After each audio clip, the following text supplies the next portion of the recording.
My worm bin is 2 years old and I've loved having them. Today I'm going to show you how to take care of them.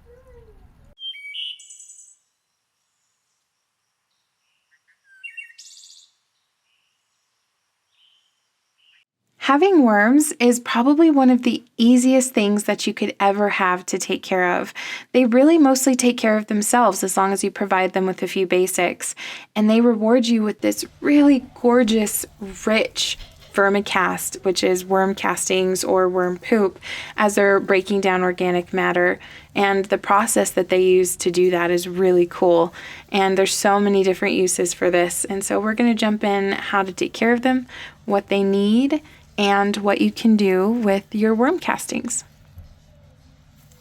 It's been about 3 weeks since I last fed my worms, and so I always start by going in and looking at how much they've broken down, looking at the moisture level, making sure it all looks really healthy, and also just checking and making sure that they're active.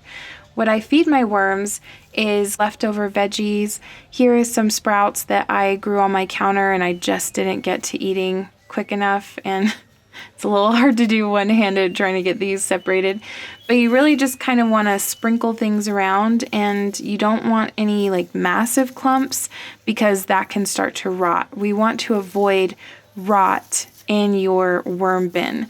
So you want to kind of spread things out and make sure oxygen and air can get to everything so that it's all breaking down nicely. So you want decomposition without it being putrid. And one of the best indicators of that is the smell of your worm bin. I love, love, love the smell of mine. It smells like wet earth or a garden right after rain. It's just such an organic, fresh, earthy smell, and I love it. There are a few things that you shouldn't feed your worms, and I will leave a list of those items down in the description below, as well as a list of things you would need to start your own worm bin. I save all of my newspapers, any junk mail or shredded paper, and sometimes cardboard if it doesn't have any plastic on it, so that I can utilize that whenever I'm feeding and supplementing my worms. You do want to avoid any paper that has a shiny ink to it like this, because that would be bad for your worms. It doesn't break down well, it leaches chemicals into the soil, and that's not healthy for them.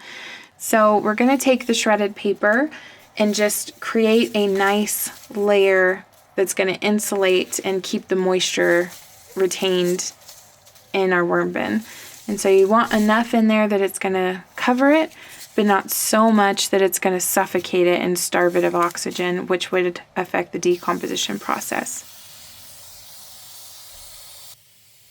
Once our layer of newspaper is down, we're going to give it a really good spray, and I love this spray bottle. It's my favorite.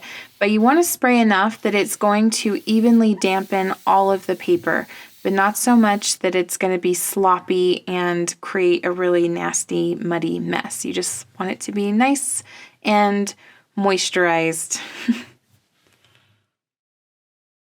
I use a 2-tier setup for my worm bin, and I drilled holes in the sides, top, and bottom of my main bin. And then I put that one in another storage tote with a rock under there, because there's going to be liquid that just naturally with gravity comes down, and that liquid is so filled with nutrients. It's phenomenal to water down and use as a fertilizer.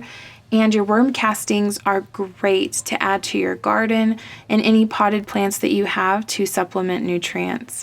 And overall, these guys are just so fun, and I highly recommend that you do this if you have a garden or plants that would benefit from having them. It's just a really fun thing to do, and it's so easy. It's very worth it. I hope you get some nice fresh air today, and as always, I hope that you're happy and so healthy. Take care.